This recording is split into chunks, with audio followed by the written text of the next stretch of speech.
हमारा कहने का मकसद ये नहीं है। वो दीन के ऊपर मजाक करेंगे, वो शरीयत के ऊपर मजाक करेंगे, वो अल्लाह के अहकामात के ऊपर मजाक करेंगे। फिर वो ये कहेंगे हमारा मकसद ये नहीं था, हमारा मकसद तो कुछ और था, आप समझे नहीं मेरी बात को, मैं क्या कहना चाहता था। और मुनाफिकीन की ये बात भी है कि वो इस्लाम का वो अहकाम जो उनको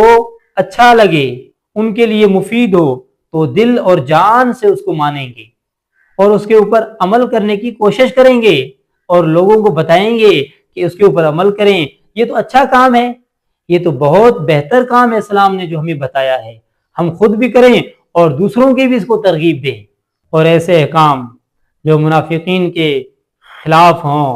और उनके रवैये के खिलाफ हों और उनके माल के खिलाफ हों, ऐसे अहकाम जो उनके खिलाफ हों, उनकी मुनाफिकत को जाहिर करें, उनके उन छुपे हुए कुफर को जाहिर करें जो उन्होंने छुपाया हुआ है। अगर इस्लाम ऐसी बातें करता है तो मुनाफिक नाराज हो जाते हैं, मुनाफिक कहते हैं कि ये कैसी बातें हैं, लोगों के साथ तो अच्छी बातें करनी चाहिए, लोगों को तो वो बात बतानी चाहिए जो लोगों के अंदर आसानियां पैदा करने की हो, जो लोगों का दिल खुश करे, जो लोग उसके ऊपर खुश हो और लोगों का दिल खुश करें। मुनाफिक ऐसी बातों को पसंद करते हैं और मुनाफिक दीन को नुकसान भी पहुंचाते हैं। बज़ाहिर वो दीन को मानते भी हैं, अल्लाह को भी मानते हैं, रसूलुल्लाह सल्लल्लाहु अलैहि वसल्लम को मानते हैं। मुनाफिक की पहचान ये नहीं है, मुनाफिक की ये पहचान है कि वो किसी लिबास में भी हो सकता है,